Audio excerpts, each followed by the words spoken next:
our karate teacher played World of Warcraft, and he was telling us how bad EverQuest 2 was and how good, World of Warcraft was. And he was just, shilling the fuck out of it. Yeah. He played a Night Elf Warrior, if I remember correctly, Mr. Stan. And yeah, I mean, from there, it really is World of Warcraft that really struck out to me as the thing that I played the most first off, and what I enjoyed about games and the sort of the social vibe that I got to before, because part of that I'd really been playing single player games for so long. I was never huge into any FPSs that were online, so it really was World of Warcraft and vanilla World of Warcraft that sort of set me on my path. Jamming, yeah, jamming. I hope you like a jamming too. Welcome, one and all, to Jamencast. This podcast is dedicated to celebrating video games and delivering video game news and interviews. I adore video games, and I love sharing that every week. Stick around, I think you'll have a good time. Today I have the What's News segment, where I go over this week's video game news, the things I found interesting, keeping you up to speed on what's going on. And then I have this week's interview. I'm being joined by another World of Warcraft streamer. He's a gnome mage, as one of the premier players in the classic scene. He's chucking frostbolts and ruining every warrior's day just by logging into the game. He's been raiding with the guild Grizzly, and I'm quite delighted to have him on. He's North the Mage, and you can find him streaming on twitch.tv/North the Mage. Before we get started, I want to inform you of a few ways you can elevate your experience. I have a phone number you can call if you feel like joining in the conversation. The number you can call to leave a message is 949-407-9198. That's 949-407-9198. If you heard about something I didn't cover, if you felt like I missed an important detail, feel free to call and get me back on track. Also, you can follow me on Twitter, @JaminTheShaman. You'll know more about what I'm up to and how you can be involved. I'm also on Twitch. It's twitch.tv/Jamin. With all that out of the way, let's get this podcast started.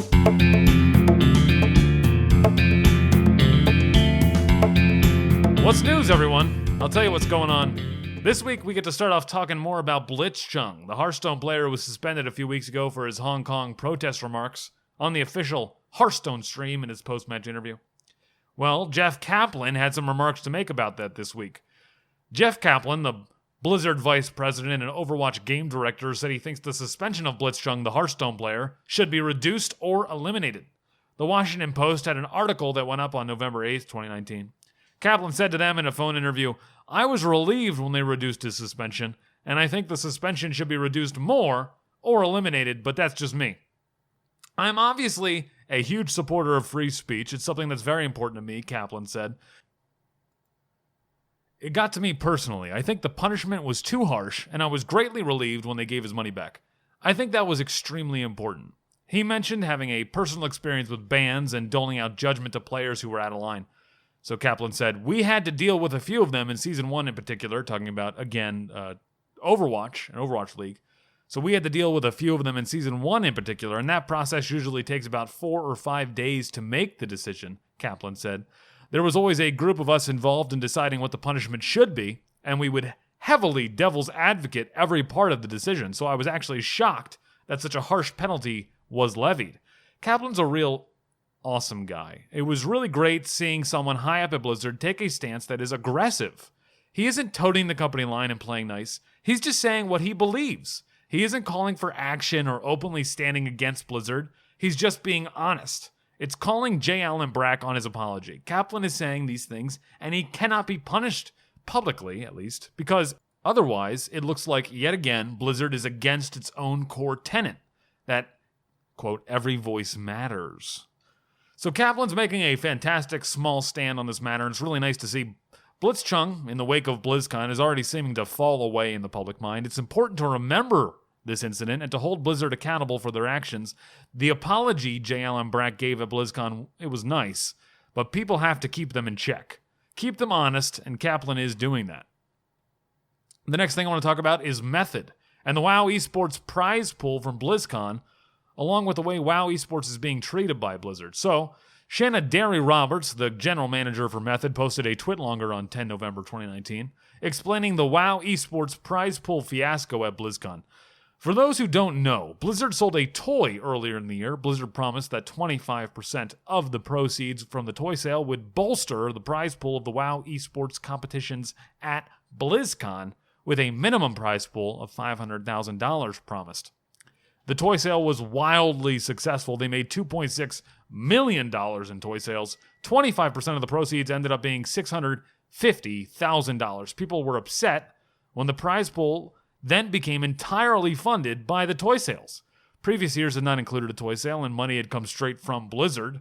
So if Blizzard had actually kept their initial $500,000 and added $660,000 from the toy sales, we would have seen a $1.1 million prize pool for World of Warcraft eSports. So Derry believes that Blizzard didn't want to give that large of a prize pool to World of Warcraft, that the large prize would overshadow their other esports offerings. World of Warcraft would have a larger prize pool than Overwatch, World Cup, larger than the Hearthstone Grandmasters or the StarCraft II tournament, and it wouldn't look good. So Blizzard made a money-saving decision that also seemed to save face for their esports competitions, but it seemed underhanded. It took advantage of people offering their money to support their favorite teams, players, and esports. People were excited to give their favorite esport more money, to see it grow, to be a part of something. But Blizzard seems to not want to be a part of that. They don't mind stepping out and letting the crowd do 100% of the work. And that's sad. It's their game, and the company that made it doesn't seem to care about it as much anymore. Derry also went on to complain about the lack of facilities and the way the World of Warcraft esports was treated during the opening week of BlizzCon. There was no streaming or public broadcast of Thursday's matches. The event was held offline. That's a lot of exposure and time not given to these branded players. Their brands thrive on exposure, and the players don't make enough money through the tournament alone to support themselves. They need exposure to grow their own personal brand and make money from streams and sponsors. So I always harken back to Heroes of the Storm, HGC. Blizzard's not interested in keeping an esport around that isn't making them money, and HGC wasn't. So this is just par for the course, and Blizzard needs to really start acting like a giant organization with billions of dollars in its pockets. Bobby Kotick can take a pay cut. Take care of your players. Take care of your talent. Take care of your esports, and let them take care of you by giving you more hype, more exposure. It's just really frustrating to watch this. So the next thing I want to talk about is World of Warcraft Classic. So on Tuesday, November 12th, all the World of Warcraft Classic realms are now down to one layer. The lag in Orgrimmar on Skyrim has been really bad during peak hours. If you have a bank alt, I suggest parking them in Undercity or Thunderbluff. On the 14th of November, the PvP honor system went live. You're now able to get honor for killing players of the enemy faction. Any character level 48 and up is worth honor to a level 60 player. So if you're leveling right now, stick to the shadows, lay low, prepare to be attacked. If you're 60, feel free to chase down those free honor pinatas. There's lots of consumables you might use. There's giant raid fights going on. It's really awesome. It's been incredible experiencing the PvP of WoW Classic for the first time. I feel the need to chain heal, though. It's just a chance to get more honor. For every person I heal, if they get an honorable kill, I also get it. It's kind of crazy. I want to be enhanced because that's what I want to play. But the system really favors healers because they get to sit back and keep everyone topped off and give them little blips of help and blips of hope. And any of those people that actually do something with that blip of hope, you'll get the HK for it. So I had a great time the first day, though, even playing enhanced. I was lured into an ambush by a lone warrior. He drew me off the road. And it wasn't until my second or third frost shock that I realized I was alone, in the middle of the woods, chasing down a warrior, when a druid, a rogue, and a paladin hiding behind a tree came out and they killed me. It was wonderful. I fell for the trap, and I fell for it multiple times, actually, because each time I thought, maybe this time I'll kill the warrior before we get to his friends. But usually I ended up dying. But then my raid finally backed me up. The horde arrived. We wiped them. But it's the small moments, the moment of seeing this overwhelming horror that overcomes you when you see the largest group of alliance you've ever seen swarming down a hillside towards you, and when your two armies clash together and then you get overrun or you overrun them. Oh man, World PvP and Classic, it's a thrill, and I can't wait to get back in there and get dirty. So following the reduction of every single server to a single layer, there's server queues again. And that's something else to talk about. On the high pop realms, you'll sometimes find a server queue. The game is popular. Blizzard has underestimated the popularity of Classic over and over again. I can't stop thinking again about J. Allen Brack and his infamous words, "You think you do, but you don't." It's one of those memes that's both overused and not used enough. Classic is beautiful. I hope the game keeps living on for years to come. Next, let's talk about Diablo 4. Diablo 4 will have microtransactions in the form of cosmetic purchases. This comes from an interview by Twitch streamer Quinn69 with lead designer Joe Shelley.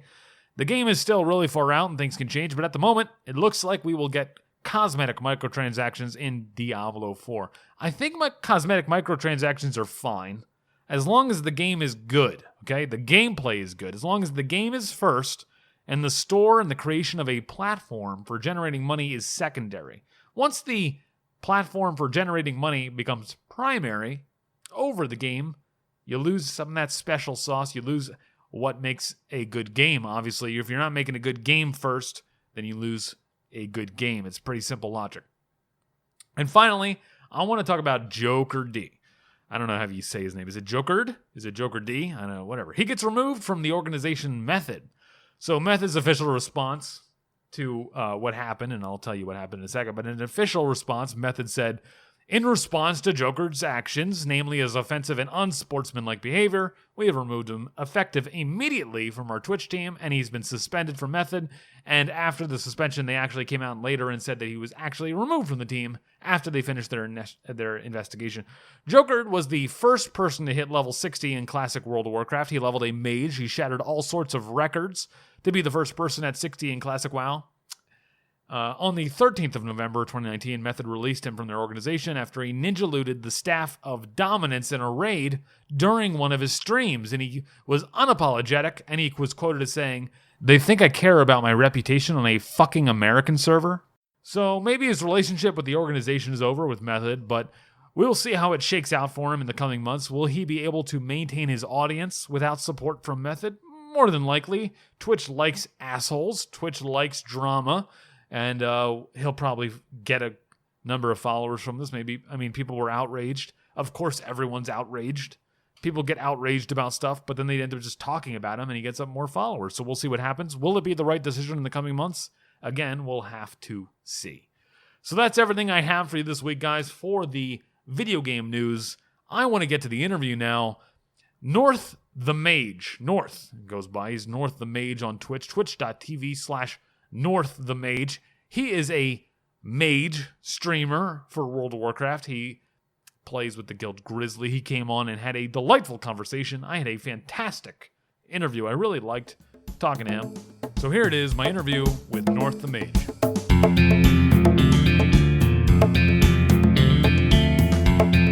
Hello, listeners. Today I'm being joined by another World of Warcraft streamer. He's a gnome mage that is one of the premier players in the classic scene. He's chucking frostbolts and ruining every warrior's day just by logging into the game. He's been raiding with the Guild Grizzly, and I'm quite delighted to have him on today. He's North the Mage, and you can find him streaming on twitch.tv/North the Mage. Hi, North. Thanks for coming today and chatting with me. I really appreciate it. Thanks for having me on, man.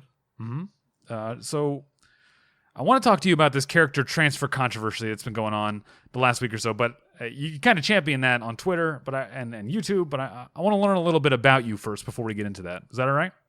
Sounds good to me. Okay. So the first question I have for you is, what's the first game that you ever played that left an impression on you? Probably Link to the Past on my, Game Boy Advance. I'm not young enough to just have had a Game Boy, Color, but it was a Game Boy Advance with, like the custom backlit screen and the magnifier. Yeah. Sort of, like modded in. I think it was that, and I actually was too dumb or young to finish the game properly, what I did was I got to where you go to the dark world, because you do the light world and you go to the dark world.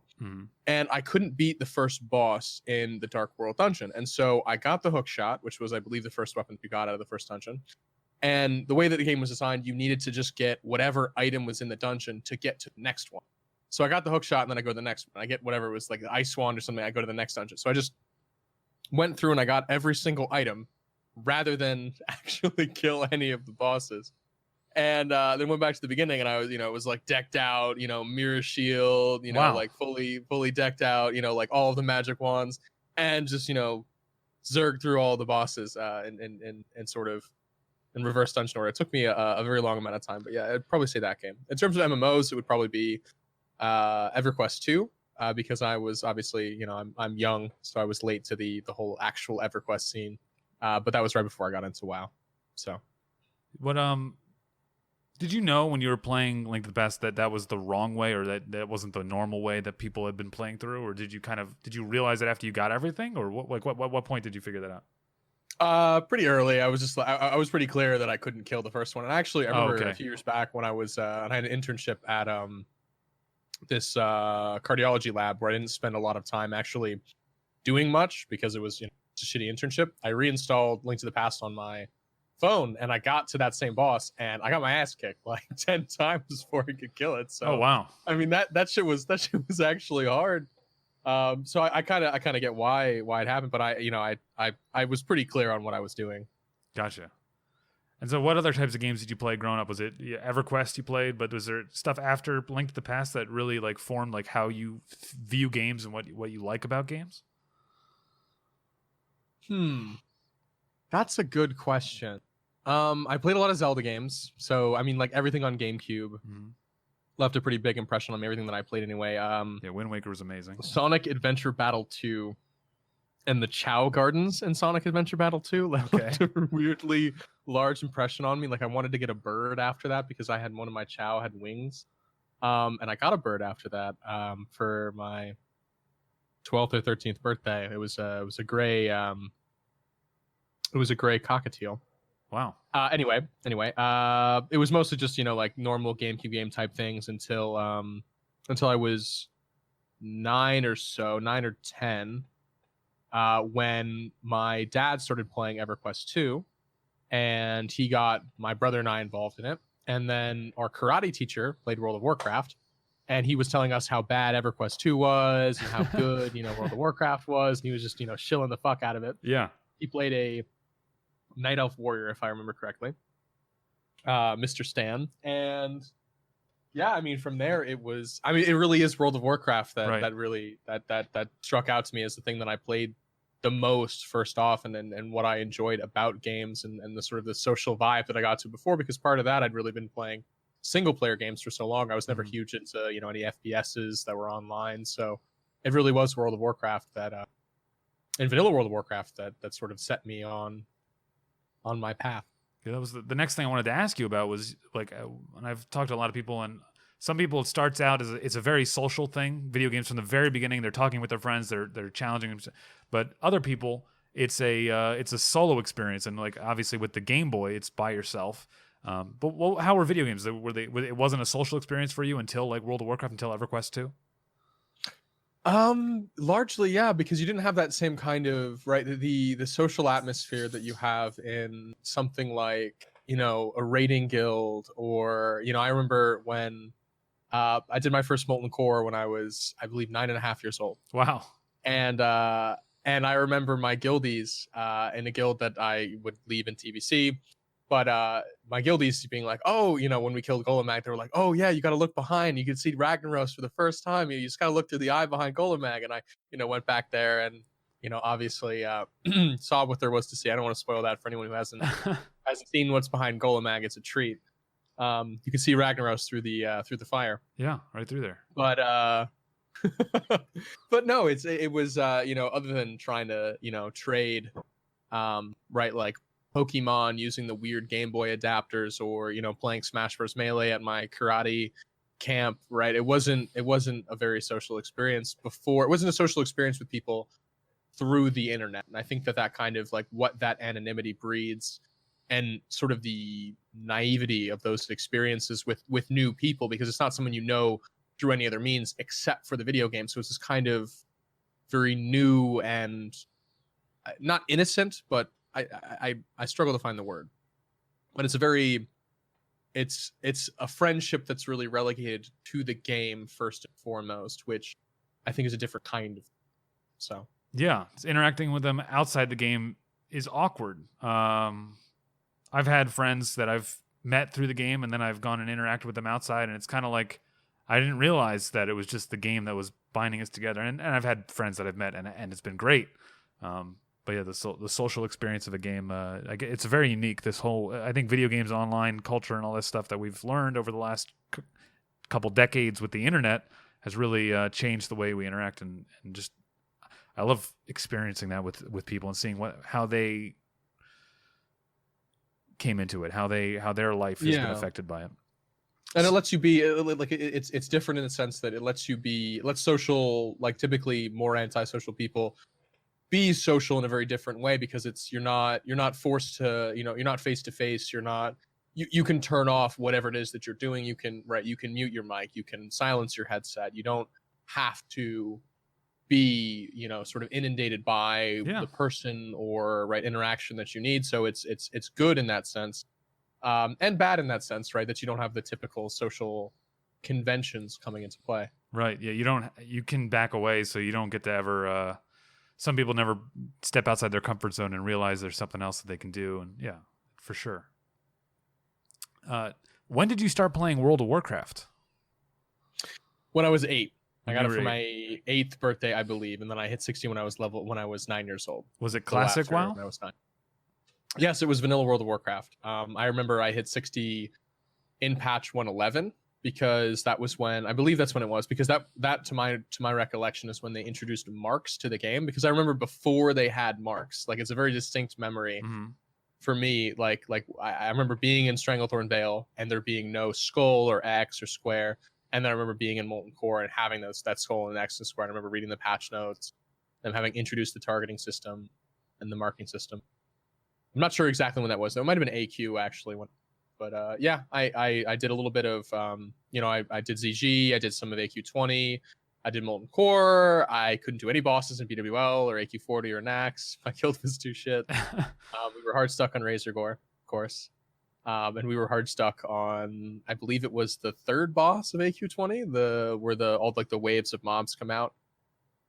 That's a little hazy though, because we only did AQ20 a couple times. I wasn't super active, I had to go to elementary school. And shit. So I'm not talking ever in Ventrilo or TeamSpeak or whatever. Yeah, I didn't start talking in voice programs until TBC or Wrath, and even then it was, I was constantly made fun of. I've always been sort of a punching bag for whatever guild I've been in. That's sort of just been, I'm a very easy person to make fun of, and that's been that way for a very long time. Okay. Well, so how long did you play retail for? Did you play retail through every expansion? When did you stop? Did you play any private servers? I played a lot of private servers. I played through Kata though. In terms of retail, I played through Kata. I was a rogue for the longest time. I had my alt mage, but I was a rogue, right? I was North the rogue, not North the mage. Wow. And actually my character was Northy, because North was taken, and I was North in EQ2. Because the girl that I had a crush on, that we were family friends with, that family, the girl that I had a crush on, who was 2 years older than me, she named her character South in EverQuest 2. And so I was just like, well, how do I impress her? I was like, obviously I named my character North. That way we have a bond, from square one. So that's why I have the name that I have. Did you? But I think it's a good name. Did you roll in the same server with her? I'm just making sure that you didn't just completely miss her, or I'll find her one day. No. Yeah. You started a lot of time together. Okay. At their at their house, and we all played together. We did Dead Minds runs together. I remember my dad and their father would, because they were close friends. They would, they were watching with pride as we 4-man Dead Minds and the night or something, So yeah, no. I definitely played in the same server. Gotcha. And then what private server experience did you have? And then when did you finally choose Mage? So when I rolled on Chronos 2 after Nost was announced, so I'm not like an OG private server player. I Right. wasn't like playing in Phoenix, Warsong, and and Nost and shit. I heard about the collapse of Nost, and that's what sucked me in. I was a fairly productive college student prior to that happening. Um, and yeah, I picked Mage because I was going to be in Korea for the summer, and I thought to myself, okay, I can't play something that needs a ton of fast latency, and I didn't want to play Rogue without Shadow Step and Cloak of Shadows and like Deadly Throw and Yeah. all the bells and whistles of from tools, yeah. PVC, right? So I figured, okay, like let's throw out the Rogue toolkit and let's play what I played in vanilla and what I twinked in vanilla a lot, which was Mage. And so I played that on Chronos 2, and I ranked to 13 there. And on my first character in vanilla, I just started ranking, and I was just like, why not? I had a lot of extra time in Korea, and between going to hip hop clubs, I would and spending my research money on not research, I would sit in Nonebangs and rank to 13. And so after that, I played on. I returned to school and tried to be a normal human being. Got sucked back into Lightbringer, which was Elysium at the time, before it was remade into Lightbringer, and rolled a Warlock. And a lot of people might know me through my hatred of Warlocks, and that's because I played one and I absolutely reviled it. It was terrible. I hated it. I thought, oh wow, like I really enjoyed Mage. Like I guess I just really like casters in vanilla. No. I just really like Mage. So yeah, I played Mage there and played Warlock there. Quit kind of early on, came back a bit for BWL, quit again. And then started playing again for the first time really seriously in Northdale. So the last Lights Hope server to launch, and then played that through launch and started streaming on the launch of Northdale. Wow. Yeah, so you started streaming. That's the next question. When did you start streaming? On the launch of Northdale, you were streaming classic private so server. I streamed my leveling there. It was kind of this I don't know, it was kind of therapy for me in a way. I was having trouble in my life, like very, very like serious existential problem, where I had a job at a biopharmaceutical company in marketing, and it was the thing that I was supposed to want, and it was, the job that I worked so hard to have after I got the internship that I networked my ass off for, and then I barely got, and all of these things, and it paid well. It was supposed to be good on paper, like long-term career opportunities were outlooked good. It was just it was everything that was supposed to be, and I hated it, and it was awful, and I was miserable. And so I stopped like talking to my friends, I stopped going out, and I kind of just sat inside all day long, and I wasn't playing WoW. And then I was like, you know what, after my friend Marky Mark PM'd me, and he said, hey, because I lent him my Warlock on Lightbringer when I quit, said, hey, we're rolling on Northdale, do you want to come? And so I said yes. And I said, you know what? Why don't I stream it? Because I don't talk to anyone. And maybe people will appreciate having a little window where they know that I'm alive rather than dead. So started streaming on the launch of Northdale with all that emotional turmoil. And it was a lot of fun. It was very different back then. I was doing a bong rip every death in Arathi Basin. So with some interesting. You're getting a lot of. I'm just imagining the number of rips every time you hit it. It's gonna happen again immediately. Yeah, so. I know. You see, you get worse and worse and worse, yeah, and yeah. as you progress through the night, you're just sitting there blasted, sitting in the fucking lumber mill, just slow falling off and running back up and slow falling off. And wow. It was a bit papega, but I was having fun. But that was when I started taking the game seriously for the first time. Really was on Northdale after the bong rip streams here on the timeline. Yeah. But yeah, it was a lot of fun. I ranked to 13, and then I quit that character, and then I ranked to like 9 on my alliance character. But the rank here wasn't updated, so it wasn't really important that you ranked. It just kind of got the tier 2, which is actually very similar to rank gear for Mage. It's a lot less stamina, but it has a good set bonus. It's got good damage. So it sounds like to me that you're most excited for PvP to come out. That's like the thing you live for when you're playing. I love PvP. PvE is nice, and I finally got into it for the first time. on Nortel, like competitively, and I fancy myself as a pretty good mage. I've been like, number one in All Stars multiple times. I had the number one or number three like DPS overall clear when they started cracking that. Yeah. For all mages when we weren't even really padding as hard as we could be on bosses, because that's kind of what it's devolved a lot into. But more than that, I think that people should be good at boss and trash, and I'm sort of a huge buff for that because it's the entire instance. It's not just how you do on the bosses, how you save your cooldowns. That's more, just being consistent throughout. So, but yes, I am most excited for, I've saved up however many thousands of gold and all these materials and organized groups. And, I'm looking at doing a lot of bracket math and, telling who to go where and what and when and why, having all these warlocks around the world to summon us so we can murder horde 14 hours a day. It's gonna be a shit show, but yeah, man. Those gnome mages just every time I see them, I'm like, oh god, a gnome mage, because I'm playing a troll shaman, so I'm just like, you're a shaman though. It is purged 90% of mages. Yeah, sit there in terror. You're right. I am totally okay with the mage. Like I'm like, all right, as long as he's in range for a nurse shock, I'm good to go. We're fine. But I am very envious. That's the matchup that so many people complain about to me.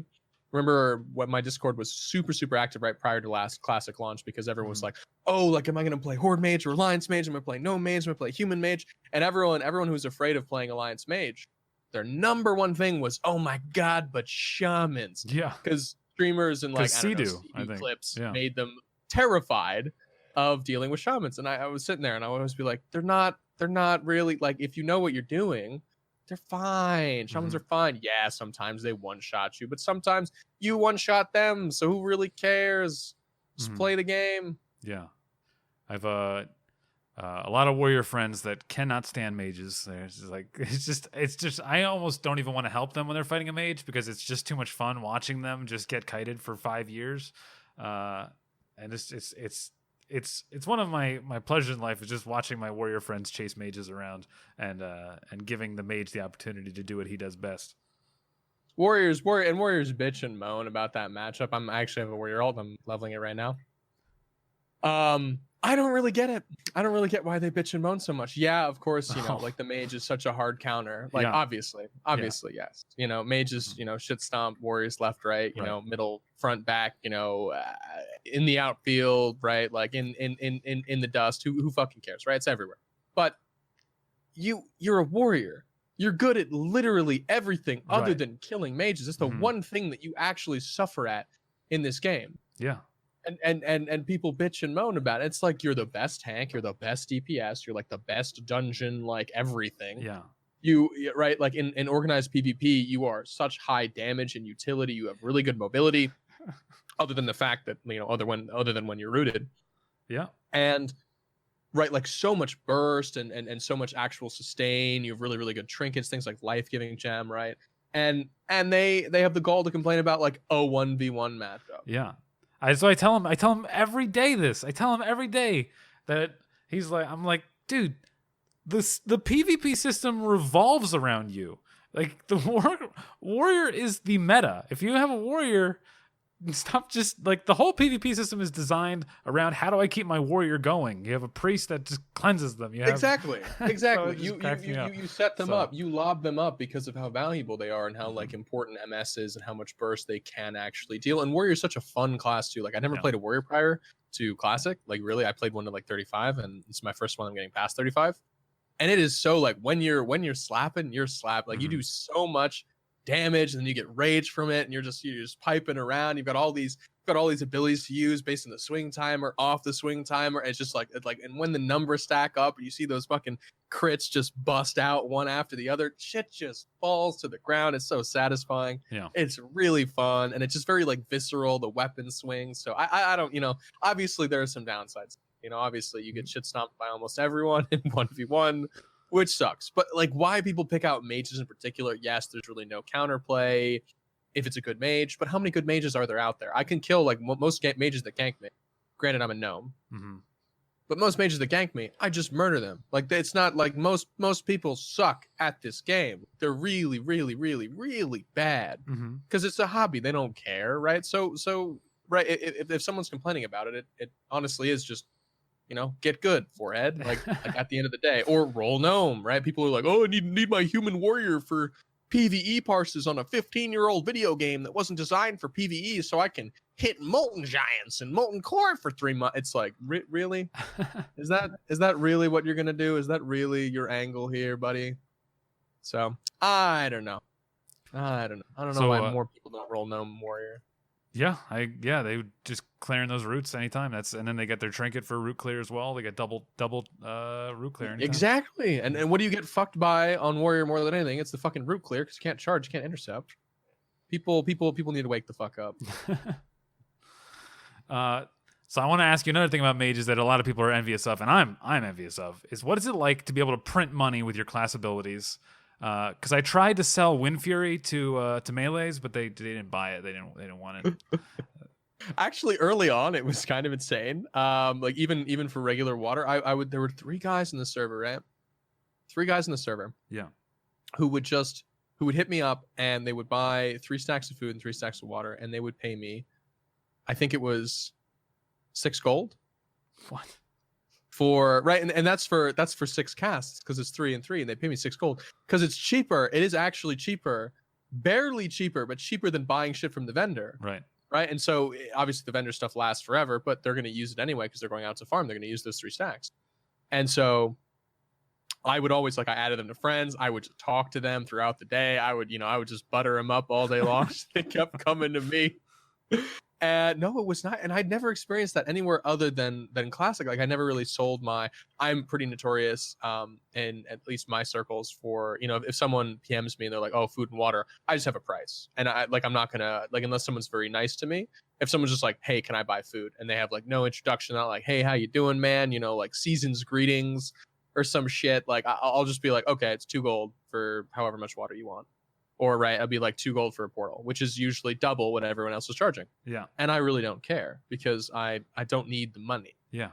On the one hand, it's nice, but it's if you're gonna burden me with your whispers and your needs, right? I'm gonna tell you how much my prices are. And people get really mad about that because they're like, oh, the greedy mages. You see it all throughout the Classic subreddit, all the people complaining about the greedy mages and their, monopolies on portals and how they should be sharing with everyone. But I don't walk up to a priest and I'm like, fort me now, bitch. It's not. And so many people expect that. They expect it free. Yeah. It blows my mind. I mean, if they wanted it free, they could have just rolled a mage. That's what they could have done. If they wanted all that gold. True. I mean, not even though, right? Because the mage would still have to fucking pay for anything but the food, right? And it's people trying to get free portals out of me when I have to spend money on it. Mm-hmm. But that's the worst thing. I was honestly, a free portal is less bad than what some people do, which is pay exactly the map price of the portal. 20 silver. And they'll do the honored price too. So they'll pay you 18 silver for a rune of portal. No, sorry, 16. 16 exalted, right? Right now, it's 18 right now. It's not exalted. If you need rank 3 for in vanilla, it's rank 3 that gives you the other 2.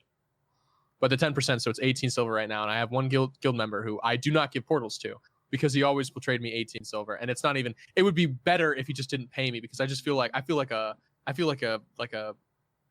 woman of the night. I feel like he's just but a misused woman of the night. I feel like he's throwing pennies at me in the street. Being like, "Fuck me now, bitch," and I'm just sitting there. I'm like, I have no dignity. Yeah, I've given and I maybe hate me for this, but I go out into Kargath and I come out and I just step out. And like you said, I don't whisper people and ask them hey, can I have a portal? There's 10 mages sitting out there, all just waiting they're just waiting with their hands clasped. Kargath culture is different. Yeah. Kargath culture is different, right? Though, because they just sit there and they peddle their wares. Yeah. So it's very different for the Alliance because our hubs are a little different from Kargath. Yeah, and I'm just like, hey, give me a portal, 50 silver. And then I just wait because they always invite me. Someone's always taking it. And I'm just like, here you go. Here's 50 silver. I was like, talk to the fucking mage union about that. I know, right? They need to unionize to stop me. But I'm just like, they honestly do, because people will be giving out free food and water as well. I'm sitting there, I'm like, guys, you're hurting all of us. You people will pay for this. It's several fucking gold at the vendor. Yeah. You're just sitting around, but people want to RP is like, nice guy McGee, like wizard of friendliness. I gotta jump on this opportunity to get this 50 silver. I was like, there you go, man. Yeah. There's always 10 of them standing out there, so I can't be mad. I don't know. Yeah, force the Chinese mages competing for the money to undercut each other, not like this. All right, so now using the overworked mages. I want to get into this topic now. That seems to be you're leading the awareness campaign of. It's the free server transfers on the eve of World PvP, and how giving people the ability to transfer away from their current server is a bad thing, because the faction imbalanced servers become even more imbalanced as the losing faction flees the server. It seems like the developers have heard your concerns, or at least accounting for this themselves by limiting bit transfers based on faction. Can you talk about that for a moment? And is everything being done to satiate your concerns?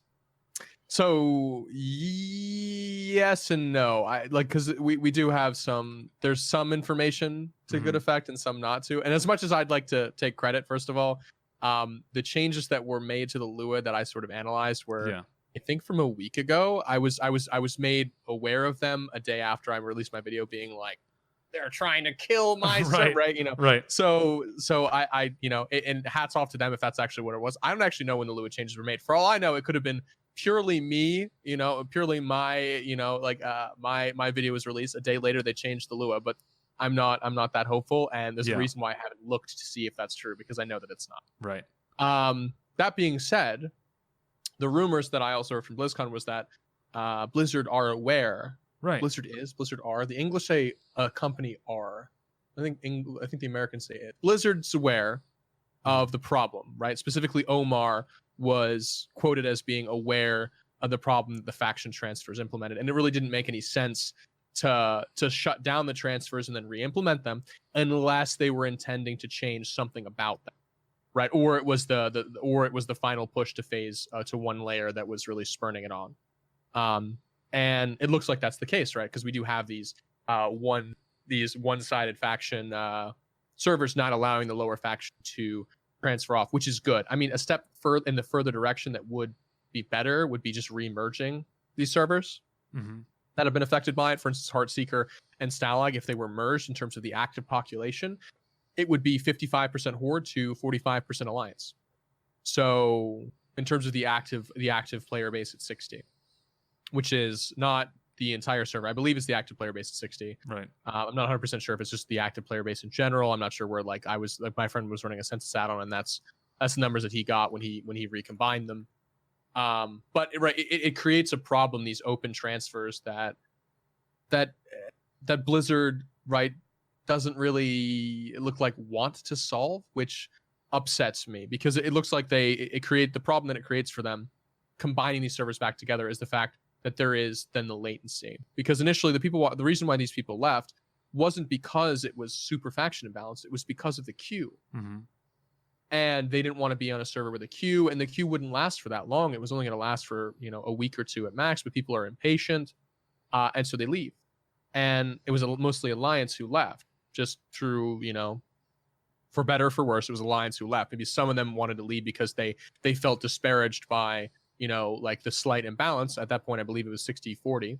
Right. But it wasn't enough to really notice it in such a major way. It was just people, largely individual actors and guilds, who thought, right, oh, we're so outnumbered. And by thinking that, you then actually cause the problem where you're so outnumbered. And then by opening transfers up, you allow people to flood away, and you allow this reactionaryism where on today, there were people waiting for the countdown to be able to transfer away, and who immediately transferred away, and a bug let them transfer, even though the faction specific was supposed to be up. And now they're sitting on Heartseeker, spamming auctions and mail to try and stay on the server, stay on Heartseeker, because the GMs can't clear their auctions fast enough so that they cannot be transferred over. Oh, wow. Because they're so afraid of Stalag.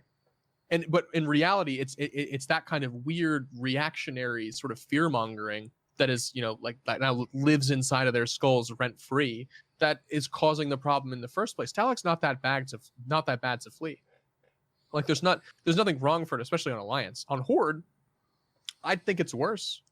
I really do think that it's worse to be a Horde member on this server. What is the current population looking like on it? What is it, the ratio? I think it's 70% Horde and 30%. Gotcha. Yeah, I'm on. But I'm the on reality Skyrim. is that the Similar. Horde are, on Skyrim it's very similar, but the reality in terms of the strengths of the guilds is insane. So for an organized player, and obviously most people aren't organized players, so it doesn't apply to everyone, really applies to less people than it doesn't apply to, which is, I suppose, the flaw with my reasoning here. Okay. But when you look at it in organized fashion, if you're willing to get organized at all, the Alliance shit stomped the Horde on the server. And it's not the same on Skyrim, where you have the stronger guilds and the more organized players, and like really the lion's share of people who play enough to make more of a presence on the server, right? The people who, maybe they have less, but they play 10 times as much, so they are 10 times the player, right, in terms of presence on the server. You have those people on Alliance, on Stalag, and you don't have them on Alliance. You don't have them on Alliance on Skyrim. Yeah, there's a couple. So you have but yeah. Yeah, but like for the Lion's share, you have Onslaught, which is this massive presence on Skyrim, whereas you have Grizzly on Alliance, right? If Onslaught were on Alliance on Skyrim, you'd have less of a problem because you have this mega guild that tries to have this massive presence on the underdog faction, right? And then you have us organizing, for instance, the other week, we held the mountain for, I believe it was 6 hours, and no Horde guilds got through, right? Like they got through by chain wiping themselves. It was over 700 Horde that trickled in against 120 members of the Alliance, and we never got wiped, right? We didn't get wiped a single time. And then in the weeks after that, the Horde never organized to oppose us because they're just like, oh, we'll do it in phase 2. But will they do it in phase 2? Of course they won't. They'll always be sort of like sitting, tail tucked between their legs, cowering behind Kargath, because that's just how they are. And for the Alliance not to see that, it makes me upset. But people are just wanting to believe whatever memes are in world chat about the server dying and Alliance being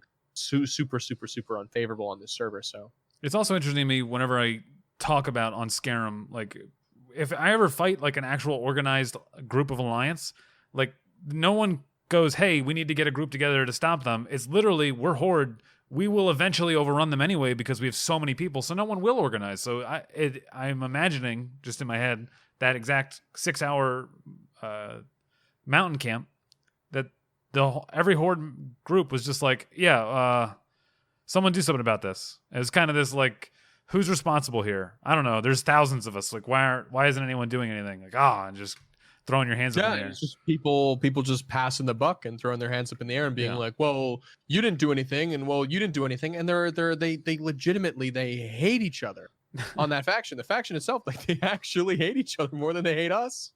And it's really strange. It's just it's honest to God, it's bizarre because Grizzly gets a lot of hate, but Grizzly is less reviled on our faction than most of the guilds on Horde side are reviled on theirs, because there's all this infighting because no one will fight us and everyone will pass the buck. It's the strangest thing I've ever seen, because they could kill us.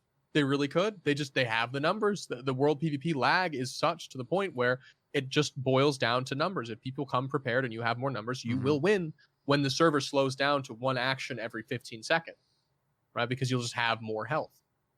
And people don't seem to get that. Right. It is impossible to do or anything they seem other unwilling to cooperate. It's the Mud Hutters. You got the meme of the Mud Hutter faction, but I feel like it's true. I don't know. Yeah. So is this the phase you're most looking forward to? What phase are you looking forward to the most for Classic WoW? Is it Battlegrounds? That's a good question. Probably Battlegrounds, to be honest. Probably Battlegrounds. Even though I'm like a big buff of like non-instanced PvP, I still think that there shouldn't be any form of Battle Master in the world. Like, I think that you should have to go to. I like Warsong and I like AB. Yeah. Well, I like Warsong. I hate Arathi Basin and I hate Alterac Valley. But I still think that you should have to walk out to Alterac Valley to queue for Alterac Valley. I think you should have walked out to Ashenvale to queue in Ashenvale. I don't like this idea, but I do still enjoy Battlegrounds, and I think that World PvP ranking is just a unique problem for the game because of how competitive vanilla has become, and it's sort of in the late stage of the metagame. Yeah, I've been talking with people who played vanilla and talking about how terrible people were back in vanilla. Like, people were doing Ragnaros, or not Ragnaros, but people doing like Stratholme with all greens and just wiping for hours, not knowing what's. And now everyone's got blues. Everyone knows what the best gear to get in the game. Everyone knows where to farm, where to go, what to get, and just how different the game is. Right? You've got the better talent points. You've got the nerf dungeons in the first place. You've just got so much more to work with, and then so much less to fight against, and just so much more information. Right? You don't have warriors walking around, in full stamina gear. You know, mages walking around in full int sets. So that's a problem for warriors than it was for mages. But most mages were just wearing tier 1. Right? You see Magister and you're a mage. You see a mage class bonus on it, and you're like, sick. I want that. I could use more mana, right? And you're just like, Yeah, and you look at a staff and it's like, plus damage, but this one has plus intellect. Yeah. And this is D&D, and my favorite stat, right? My main stat is intellect. And it really works so weird in that sense because it works for every other class. For non-casters, your stats do work how they work in Dungeons and Dragons and tabletops, because strength and agility make your abilities do more damage. But intellect doesn't, and it's really strange, and people took some time to get used to that. So the most people I've talked to have wanted Blizzard to go as slow as possible when it comes to phases being released. Do you think Blizzard should keep the content at a steady pace? Like, should it slow down? Should it increase speed? What do you think about the phases right now? I definitely think they should slow down. I'm with most people, sort of in that bucket. I think that they've been going. I don't know. They do feel rushed. Mm-hmm. I think in terms of just how fast they've been wanting to go for seemingly no real reason. To my sort of appraisal. Yeah, I have yet to talk to a single person that's like, no, they need to speed up because of this, and this reason. I have no reason. I have no idea what the reason could be to speed up or go faster. Slower you go, I feel like the better, the longer the game lasts. For some milestones, I think that it's fine, right? Like, for instance, like Dire Maul, I don't think it was a huge deal. I would have preferred it not to be released. It is a deal. It's not a huge deal.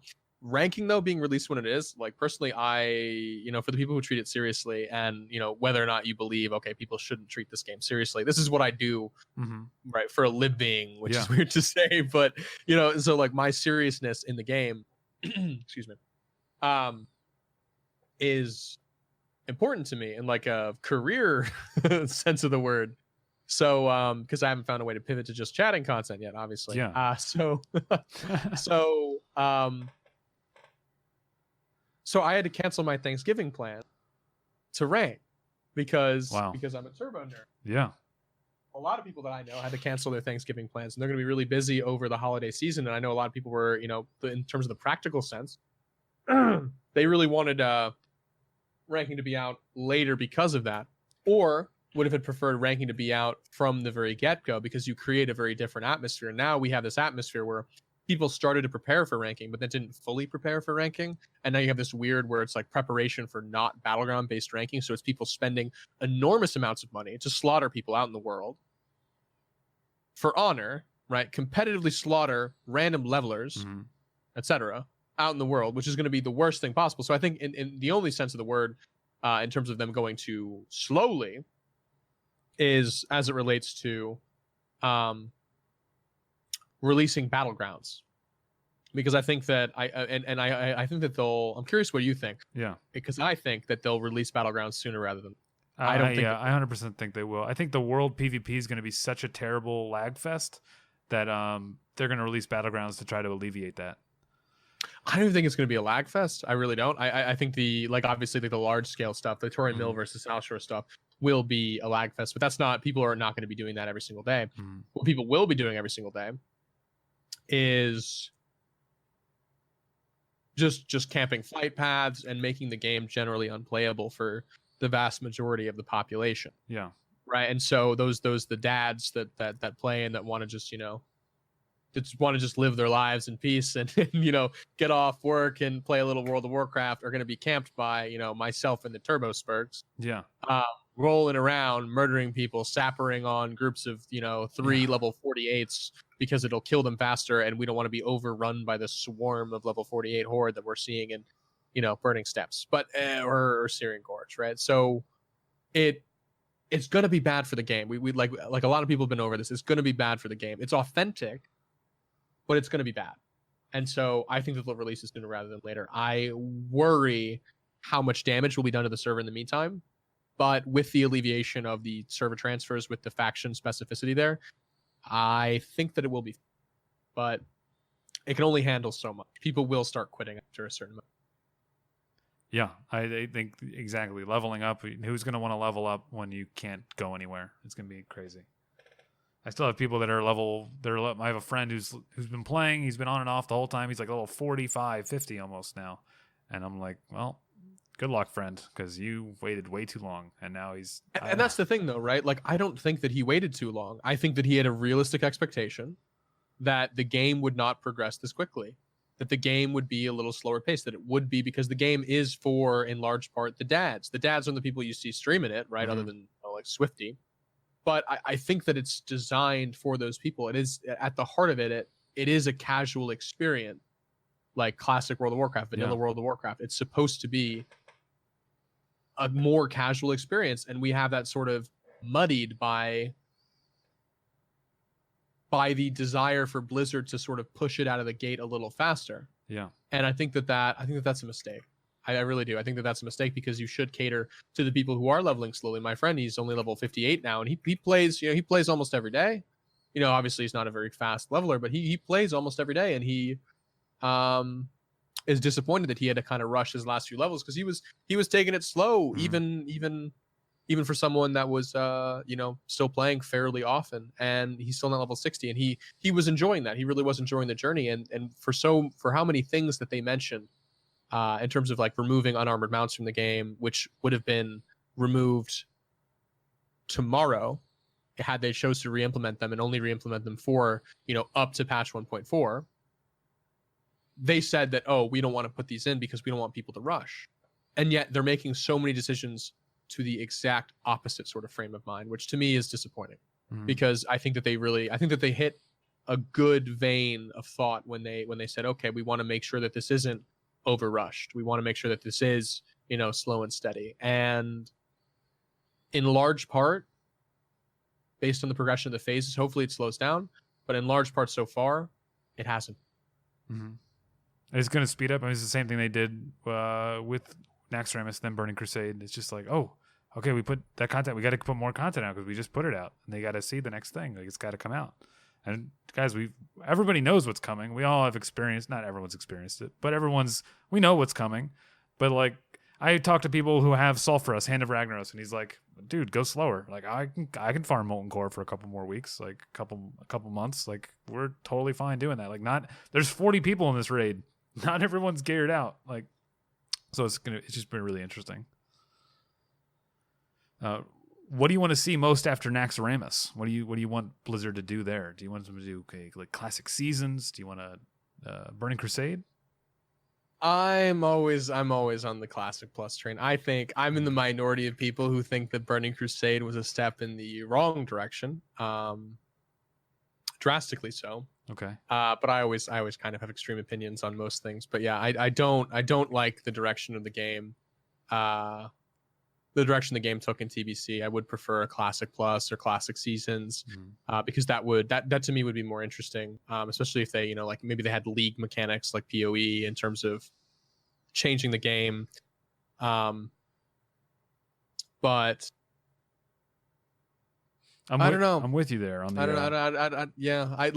It's the problem that I come into when I think about that, and the problem that so many people bring up to me, is that they don't feel like Blizzard is capable of making a game like that. They don't feel like Blizzard is capable of making a good game anymore, right? A game, a more old school style MMO. So that could they create content in vein with the classic experience?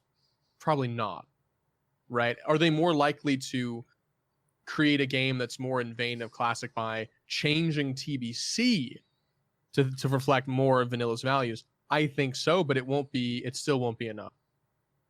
In my opinion, because it'll always be right.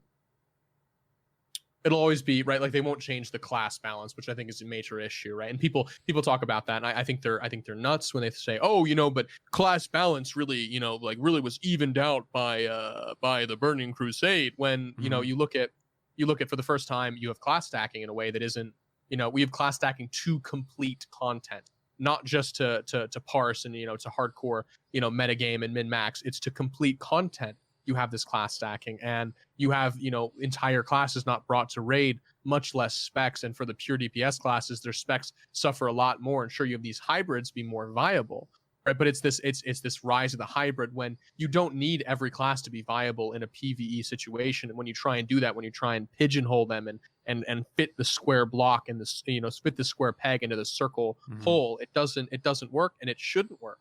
Because that's not how an MMO should be balanced, in my opinion. You have lazy design like resilience, because they just kind of threw abilities together because they wanted to make the TBC box art and box description of the game look cool. Look at all these new abilities we're adding. Let's put the number up. Let's add, everything that we possibly can to Rogue. Let's add a silence, a teleport speed steroid, a magic immunity and removal ability, a teleport, a ranged interrupt that also slows people, right? Like you just add thing after thing after thing after thing, and the game starts to lose its charm.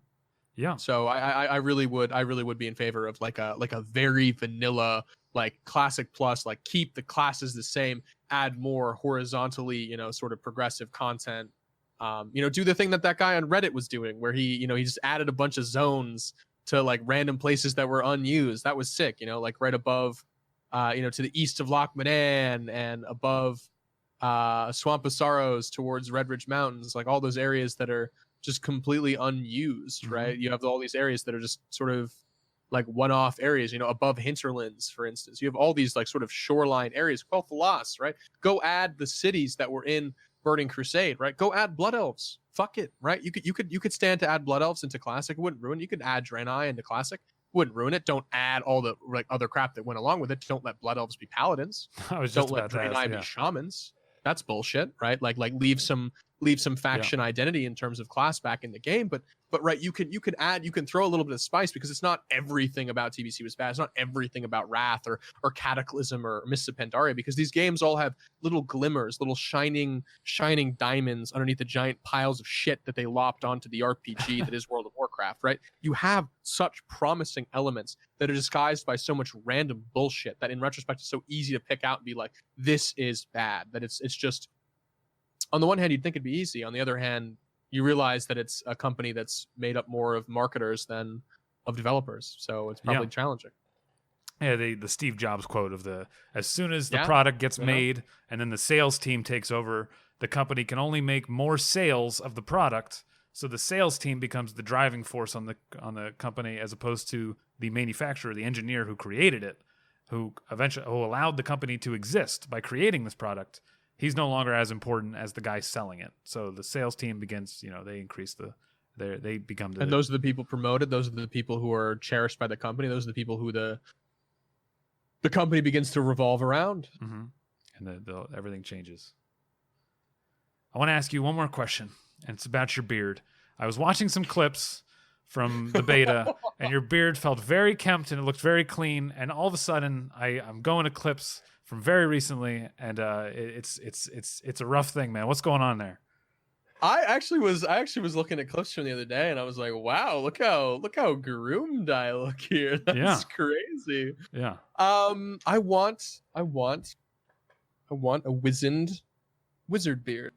And that involves sacrifice. Okay. Yeah. That involves sacrifice. That involves growing it out to the point where it's not, it's not like, wow, nice beard. It's like, dude, you need to groom. And it's like, dude, trim your beard. It's like, dude, that's gnarly. But you know what? The people who come in, they're like, man, like I get what you're doing. I get what you're going for. Yeah. Keep it up, man. So I'm trying to grow a long beard, which takes a lot. And I've never grown like a proper fucking Gandalf beard. So it's, it's a learning experience for me as well. Like keeping it hydrated and like trimming it properly, because I haven't trimmed it since I started growing it, right? Like at all.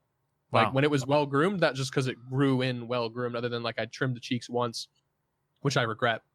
And I might have trimmed the bottom like one time. I think I trimmed the bottom one time when I trimmed the cheeks, and then I stopped grooming altogether because I just wanted to grow it to a point where I can shape it exactly the way that I want it, and that's going to take a while.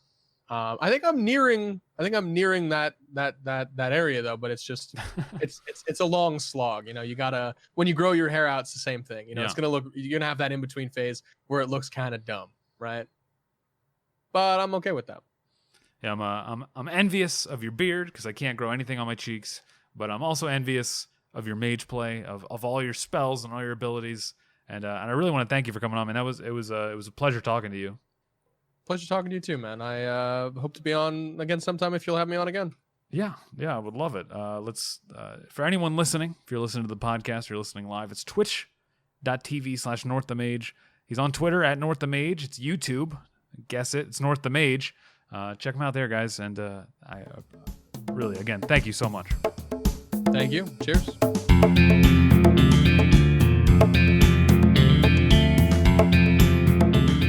Thanks for listening. I want to again thank North for joining me. He's the first Alliance player I've had on, and his passion for the game and his personality are infectious. As for myself, as for this podcast, there's always more coming down the pipe. I release a new episode every Saturday that I hope you enjoy. So, until then, have a great night, have a great life, and have a great morning.